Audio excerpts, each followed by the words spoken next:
उज्जैन में विक्रम महोत्सव चल रहा है और वहाँ पर एक सम्राट विक्रमादित्य के ऊपर महानाटिका 12, 13, 14 अप्रैल को दिल्ली में आयोजित की जा रही है। आप सभी जानते हैं सम्राट विक्रमादित्य ने जिस तरीके से विक्रम संवत चालू किया और एक तरीके से कालगणना का केंद्र एक समय उज्जैन था। हम उस कालगणना केंद्र को एक बार फिर से सारे विश्व के अंदर बताना चाहते हैं, क्योंकि हमारे जो गणितज्ञ हैं उन्होंने समय को 1 सेकंड के 34,000वें हिस्से तक कैलकुलेशन किया और इसलिए हमारे गणितज्ञों की विशेषता को हम सारी दुनिया को एक बार फिर से बताना चाहते हैं। उज्जैन कालगणना का केंद्र बने, इस दिशा में हम लोग काम करना चाहते हैं। और उसी के साथ साथ आप सभी जानते हैं कि भारतीय कैलेंडर की शुरुआत गुड़ी पड़वा से होती है। इंदौर उज्जैन में तो काफ़ी समय से गुड़ी पड़वा नववर्ष के रूप में मनाया जाता है। इस बार माननीय मुख्यमंत्री जी ने निर्देश दिए कि प्रदेश के सभी जिलों में नववर्ष के रूप में गुड़ी पड़वा उत्सव मनाया जाए और सभी मंत्रियों को भी निर्देश दिए कि किसी न किसी जिले में कोई मंत्री पहुंचे और गुड़ी पड़वा उत्सव में भाग ले। इसलिए गुड़ी पड़वा उत्सव अब सारे प्रदेश में मनाया जाएगा। अलग अलग तरीके से लोग गुड़ी पड़वा उत्सव मनाते हैं। सुबह सुबह 5:30 बजे सूर्य की आराधना करते हैं। गुड़ धना ये खिलाया जाता है। हमारे आयुर्वेद में ऐसा कहा गया है कि गुड़ी पड़वा को नीम की कोमल पत्ती खाने से वर्ष भर आप बीमार नहीं होते। तो हमारी आयुर्वेदिक परंपरा की जो परिपाटी है, यदि आपने गुड़ी पड़वा के दिन नीम की कोमल 5 पत्तियां खाई तो वर्ष भर आप स्वस्थ रहेंगे, ऐसी मान्यता है। तो हम इस परंपरा को फिर से प्रारंभ करके लोग स्वस्थ रहें, इस दिशा में गुड़ धनिये के साथ साथ नीम की कोमल पत्ती भी ग्रहण करें, ये आग्रह करेंगे। मुझे इस बात का बहुत गर्व है कि हमारे माननीय मुख्यमंत्री जी के बहुत सिंसियर प्रयास से जो GIA से वो अपनी सफलता की शुरुआत कर रहा है। और जैसा कि पहले बताया गया था कि सभी प्रमुख सचिव जिनके यहाँ MOU हुए हैं वो साप्ताहिक उसकी प्रगति का अध्ययन करें और रिपोर्ट माननीय मुख्य सचिव को दें। मुख्य सचिव हर महीने इसकी समीक्षा करेंगे अलग अलग विभाग से और 2 महीने में माननीय मुख्यमंत्री जी इसकी समीक्षा करेंगे। उसके परिणाम आना प्रारंभ हो गए। अभी 21 मार्च को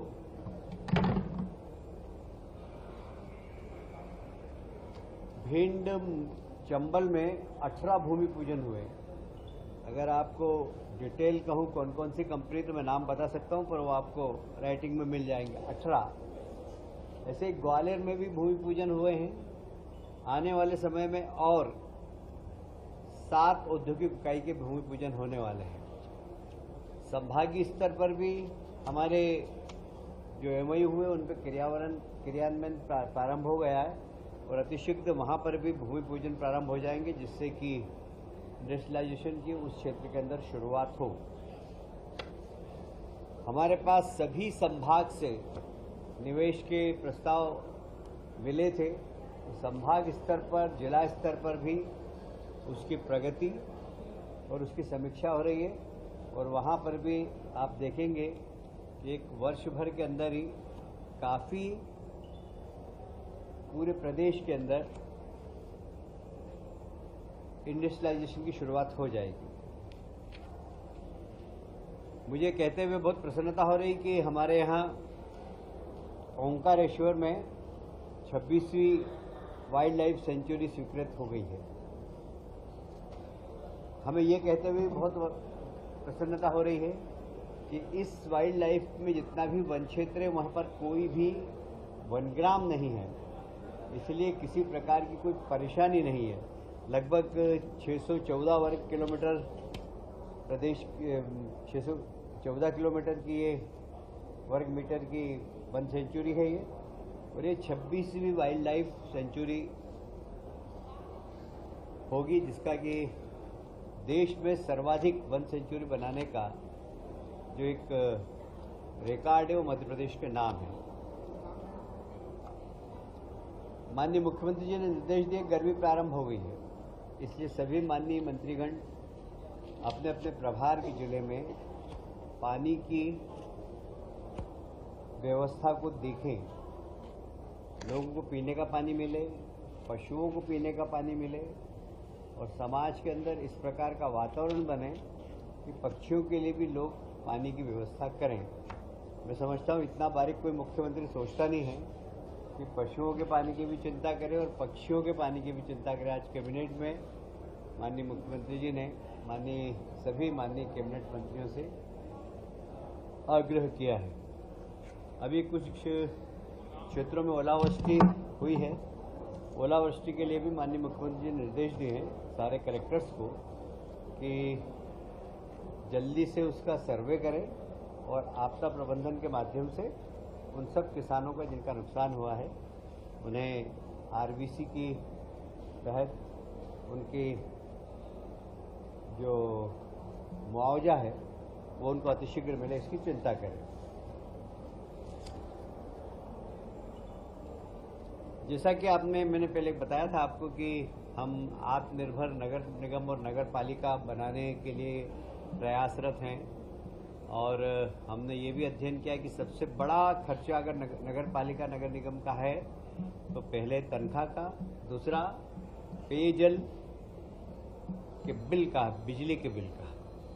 हमने उसको कम करने के लिए सोलर प्लांट प्रदेश में 4 बड़े लगाने का निर्णय लिया है, उस पर कार्रवाई चल रही है। उसी प्रकार से लोक स्वास्थ्य यांत्रिकी विभाग भी जितनी भी समूह जल योजना है उनके लिए भी अब सोलर प्लांट लगाने का आज कैबिनेट में उन्होंने अनुमति मांगी थी, जिससे कि जल योजनाएं बहुत भार नहीं आए, कम कीमत पर और उनको बिजली उपलब्ध हो सके।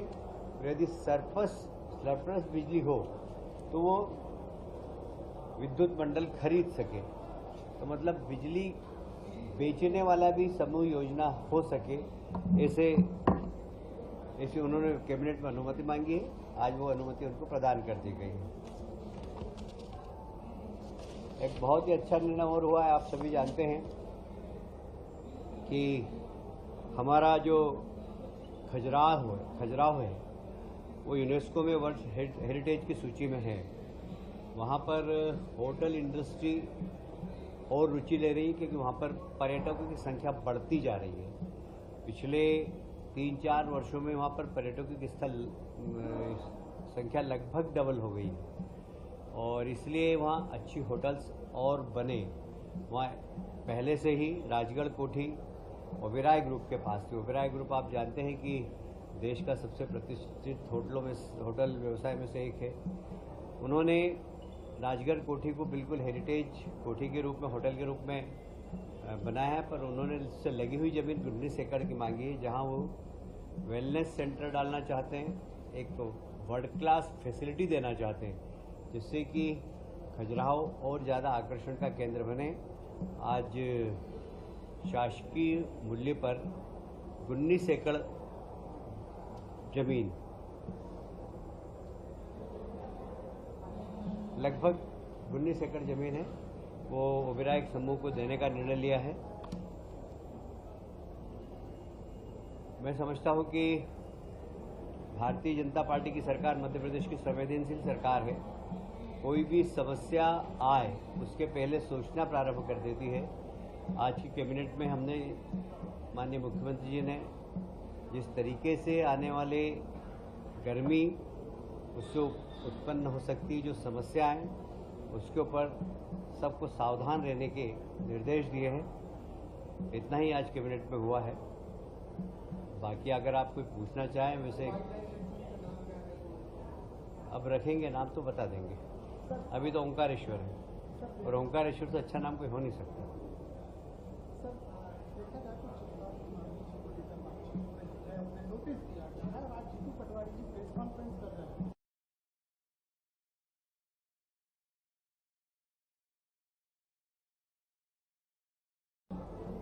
देखिए, भारतीय जनता पार्टी जीतू पटवारी जी के इशारे पर थोड़ी चलेगी।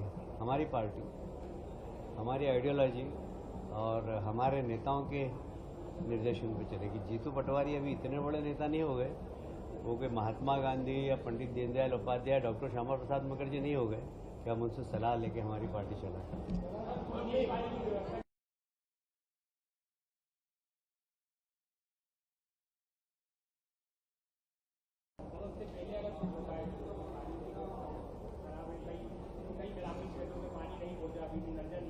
मैंने पहले ही बता दिया कि मुख्यमंत्री ने निर्देश दिए हैं कि पूरे जिले में जाकर लोगों के पास जल पानी पहुंचे उसकी समीक्षा करें। जहां पानी कम हो टैंकर की व्यवस्था करें। तो समीक्षा होगी और कलेक्टर को भी इस प्रकार के निर्देश जारी कर देंगे।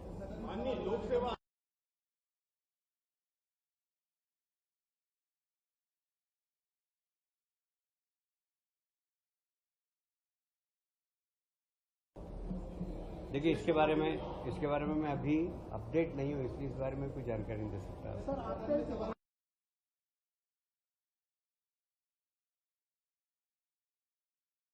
पार्टी अपने नियम और कानून से चलती है, किसी दूसरी पार्टी के नियम और कानून से नहीं चलती। इसलिए हमारे यहाँ कोई भी काम कार्यकर्ता अगर करता है तो हम अब देखते हैं कि वो अनुशासनहीनता की श्रेणी में आता है तो नोटिस देते हैं।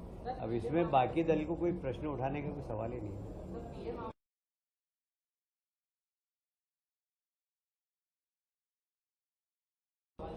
देखिए, 80-90% पीएम आवास योजना हमारी समय सीमा में पूरी हुई है और मध्य प्रदेश को उसमें अवार्ड भी मिला है दूसरे नंबर का।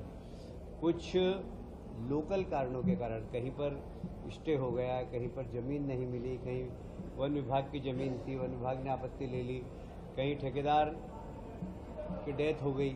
इसलिए ऐसे बहुत सारे 3-4 जगह ही, बहुत जगह नहीं, भोपाल में है, एक दो केस जबलपुर के हैं, एक आध सागर का, एक छिंदवाड़ा का, ऐसे 4-5 जगह है। तो उसकी हम समीक्षा भी कर रहे हैं और अतिशीघ्र उसका निराकरण कर रहे हैं।